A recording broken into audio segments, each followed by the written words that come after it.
पुण्य में उलझे रहेंगे तो बार बार जन्म और मृत्यु होती रहेगी। इसलिए इससे बचना है तो भगवान की शरण ग्रहण कर लो मेरी माँ।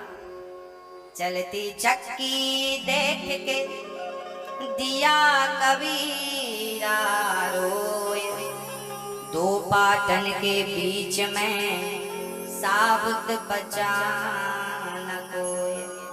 चलती चक्की देख, चक्की जब चलती है ना दो पाटे होते हैं उसके, कहते हैं चलती चक्की देखकर हम सभी इस चक्की में पिस रहे हैं।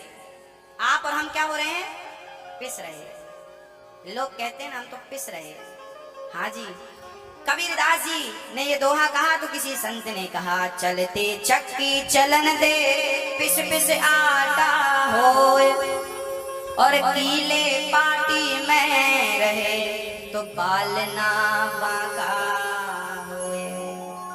चक्की में ना बीच में एक कील होती है। पुरानी चक्की देखा अपने आपके घरों में जो चक्कियां हुआ करती थी आटा गेहूं पीसने की, वो एक लोहे का पाट होता था, उसमें एक लोहे की कील होती थी, उसके ऊपर डालते थे, फिर ऐसे मुठिया पकड़ के घुमाते थे। कहते हैं जो दाना किनारे वहां चला गया दो पाट में वो तो पिस गया, पर जो कील के बीच में दाना रह गया वो कितना भी आटा कितना भी गेहूं पीस लो, एक बोरा पीस लो, पर जो बीच में दाना चला जाता है ना वो पिसता नहीं है। जो उस एक की शरण में चला जाता है ना भक्तों, संसार में वही लोग पिस रहे हैं जो भगवान की शरण में नहीं है। जो उस एक की शरण में पहुंच जाते हैं, जो उस एक जगन्नाथ के चरणों को पकड़ लेते हैं, वो संसार के इस दुख से, इस संसार के कष्ट से सदा सदा के लिए मुक्त हो जाते हैं। आद्य शंकराचार्य जी ने तो कहा है कि आना जाना, इस आने जाने के चक्कर से मुक्ति पाना चाहते हो, पुनरपि जननम पुनरपि मरणम पुनरपि जननी जठरे शयनम, भज गोविंदम गोविंदम भज मूढ़ मते, ऐ मूढ़ मते तो गोविंद का नाम जपेगा तो भगवान तुझे भवसागर से पार लगा देंगे। चिंता ना कर। जिस प्रकार का नरक है, अब राजा परीक्षित डर गए, प्रभु मुझे बड़ा डर लगने लगा कि ऐसे नरक में मुझे भी जाना पड़ेगा, बताइए मैं कैसे बचूं। तब सुखदेव भगवान राजा परीक्षित से कहते हैं डरने की जरूरत नहीं।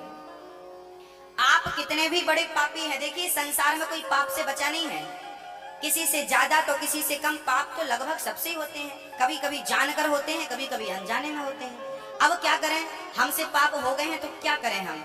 भगवान सुखदेव जी बोले घबराओ मत, पाप हो गए हैं तो अजामिल की कहानी सुन लो। अजामिल बहुत बड़ा पापी था। अजामिल के घर में कुछ संत आए थे। अजामिल संतों का द्रोह करता था। चलो बाबा जी हटो मेरे घर से, कोई खाना पीना नहीं, कोई भीख मांगने आया ना तो घर से लात मार के निकालता था अजामिल। कभी मंदिर नहीं जाता, कभी पूजा नहीं करता, कभी सत्संग नहीं करता। पत्नी थी, वो पत्नी के प्यार में पड़ा रहता, घर में दिन रात पत्नी पत्नी करता रहता। पत्नी और बच्चे जैसे लोग करते हैं ना, उनके जीवन में दो ही काम है, पत्नी और बच्चे। किसके लिए जी रहे हो? बच्चों के लिए। किसके लिए जी रहे हो? पत्नी के लिए। जोरू के गुलाम ऐसे होते। अजामिल एक नंबर का गुलाम था अपनी पत्नी का, पांव दबाता था। बड़ी खुशनसीब थी उसकी पत्नी, पांव दबाता था पत्नी के, और बच्चों की सेवा करता था। उसकी पत्नी बच्चा पैदा करके दे देती थी, वही उसका मलमूत्र साफ करता था, वही डायपर पहनाता था, वही उसकी गंदगी साफ करता था। अर्थात अजामिल के बारे में लिखा है कि पतित से पतित था अजामिल। भगवान से, भक्ति से, सत्संग से उसका दूर दूर तक कोई संबंध नहीं था। अच्छा, बचपन में संबंध था, ब्राह्मण जाति का था ये। एक वैश्या, एक स्त्री की सुंदरता पर इतना मोहित हुआ कि फिर ये सब छोड़ छाड़ के पत्नी का गुलाम बन गया। पर संयोग, कहते हैं आपने कभी भक्ति की हो जीवन के किसी काल में तो भक्ति आपका साथ नहीं छोड़ती। अजामिल के घर कुछ संत आए। अजामिल की पत्नी घर पे अकेली थी, अजामिल तो था नहीं।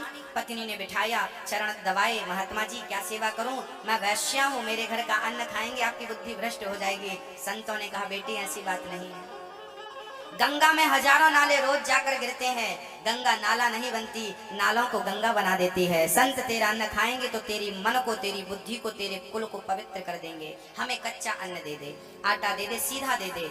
अजामिल की पत्नी ने बढ़िया थाली पे आटा, सब्जी आदि इत्यादि कच्चा रख के और दे दिया। संतों ने बढ़िया ईंट का चूल्हा बनाया और बढ़िया कंडे लकड़ी दिए और बढ़िया भोजन बनाया। संतों ने अपने हाथ से दाल रोटी बढ़िया बनाई और भरता वर्ता बनाया और भोग लगाया, तुलसी पत्ता डाला। और संत जी के पास ठाकुर जी होते हैं ना, जहाँ भी जाते हैं अपने गोपाल जी लेके जाते हैं। गोपाल जी को बिठाया, भोग लगाया, तो दियम वस्तु गोविंद। तब तक अजामिल आ गया।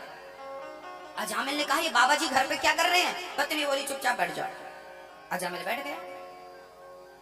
संतों ने कहा बेटा थोड़ा थोड़ा तुम लोग भी प्रसाद खाओ। संतों ने एक रोटी अजामिल की पत्नी को पकड़ाई, एक रोटी अजामिल को पकड़ाई और प्रेम से अजामिल की पत्नी ने रोटी खाई और वो भगवान का प्रसाद था।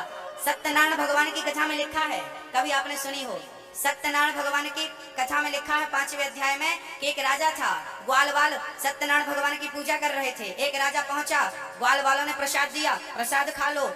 अहंकारी राजा ने प्रसाद को नहीं खाया, वहीं पर प्रसाद छोड़कर चला गया। और जब वापस गया तो उस राजा का पूरा राज्य समाप्त हो गया, सर्वनाश हो गया। राजा को समझ आया कि क्या गलती हुई। गुरुजी से पूछा, गुरुजी ये सब कैसे हो गया? बोले बेटा कभी तूने प्रसाद का अनादर किया है? हाँ हाँ कल ही तो, पर थोड़े दिन पहले मुझे ग्वाल वालों ने सत्यनारायण भगवान की। अब राजा दौड़ा दौड़ा उसी जगह पर गया जहां से प्रसाद दिया गया था और वहां पर प्रसाद पड़ा था, चींटियां लग रही थी उस प्रसाद पंजीरी में और वो प्रसाद कुछ कुछ मिट्टी हो रहा था। तब उस प्रसाद को, भले वो मिट्टी हो गया था, चींटियों ने खा खा के वहां पे अपनी विष्ठा त्याग दी थी, उसको जब उस राजा ने खाया तब भगवान ने उसका खोया हुआ राज्य से वापस किया। ये सत्यनारायण भगवान की कथा में प्रसाद की महिमा गाई गई है। प्रसाद मतलब, प्रसाद को हल्के में मत लेना मेरी माँ। प्रा मतलब प्रभु के, सा मतलब साक्षात, दा मतलब दर्शन। प्रभु के साक्षात दर्शन का नाम प्रसाद होता है। संत के प्रसाद को अजामिल ने खाया, पत्नी ने खाया। क्या हुआ? प्रसाद खाते ही अजामिल की पत्नी की और अजामिल की बुद्धि थोड़ी सी निर्मल हो गई। संतों ने कहा बेटा अजामिल बोलो नारायण। अजामिल बोला प्रभु मैं सब कह सकता हूँ, ये मत कहलाओ। क्या नहीं कहलाओ? वही जो तुम कहलाना चाह रहे हो। अजामिल रोज मंदिर जाया करो और रोज भगवान नारायण का चिंतन। अजामिल बोला देखो बाबा जी आपने खा लिया पी लिया, अब जाओ, उपदेश मत झाड़ो। अब संतों ने कहा राम राम राम, ये तो कुछ भी करने को तैयार नहीं है, एक माला भी जपने को तैयार नहीं है। अब संतों ने कहा खाया तो है इसका, अब खाने का इसको देना तो पड़ेगा। तब देखा संतों ने तो अजामिल की पत्नी गर्भवती थी। अजामिल की पत्नी के कान में कह दिया सुनो जब तुम्हारा बेटा हो तो बेटे का नाम नारायण रख देना। बस बस संत चले गए। अजामिल की पत्नी को बेटा हुआ, बेटे का नाम संयोग से नारायण रखा। अब अजामिल बेटे को बुलाता, बेटा नारायण पानी लाओ, बेटा नारायण यहाँ, बेटा नारायण वहां चलो, बेटा नारायण ये लाओ। आखिरी समय मौत आ गई, यमदूत आए, गले पर रस्सी डाली, ले जाने लगे। अजामिल बेटे को चिल्लाया बेटा नारायण, बेटा नारायण, दूरे क्रीडन कासक्तम पुत्रम नारायणावयं प्लावितेन स्वरेणोच्चै राजू हावा जितेंद्रियः।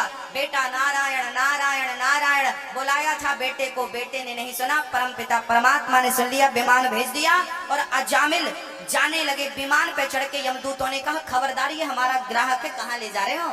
पार्षदों ने कहा मरते समय नारायण का नाम लिया है इसलिए भगवान ने विमान भेजा है, अपने धाम ले जा रहे हैं। यमदूतों ने कहा कंफ्यूज मत बनो, यहाँ पर इसने बेटे का नाम बुलाया, भगवान का नाम नहीं बुलाया। पार्षदों ने कहा इसके बेटे का नाम नारायण अभी से बड़ा है, मेरे भगवान का नाम नारायण तो अनादि काल से है, इसलिए इसका उद्धार तो निश्चित है। अब यमदूतों की और पार्षदों की बड़ी लड़ाई हुई।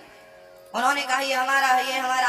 अब अजामिल सुन रहा था राम राम, मेरे घर संत ना आए होते और मेरे बेटे का नाम नारायण ना रखा होता तो आज मैं सीधा नरक जाता और कितना फल मुझे मिलता, नरक में दंड मिलता। एक नाम ने मुझे भवसागर से पार कर दिया और जो जीवन भर नाम जपेंगे पता नहीं वो नाम उन्हें कौन सी गति देगा। भगवान के नाम को कभी मत छोड़िएगा। भगवान कलयुग केवल नाम आधारा, सुमरी सुमरी नर उतरहि पारा। अजामिल जैसे पतित को बाद में यमदूतों ने कहा, पार्षदों ने पूछा नरक जाने का अधिकारी कौन? जिसने कथा नहीं सुनी, जिसने कीर्तन नहीं किया, जिसने प्रसाद नहीं खाया, ऐसे लोग नरक जाएंगे। पार्षदों ने कहा इसने नाम लिया है इसलिए चलो इसको स्वर्ग लेके चलते हैं। अब यमदूतों को बड़ा बुरा लगा, जाकर के यमराज के पास अपना लुटिया कमंडल फेंक दिया। अब तो आपकी दुनिया में कोई इमेज रह नहीं गई, कोई सुनता नहीं। एक आदमी ने नारायण का नाम क्या ले लिया, उसे यमदूत पार्षदगण लेने आ गए। यमराज बोले नरक में नारायण मत बोलना, नहीं पूरा कारोबार ठप हो जाएगा। क्या कह रहे हो आप? हाँ।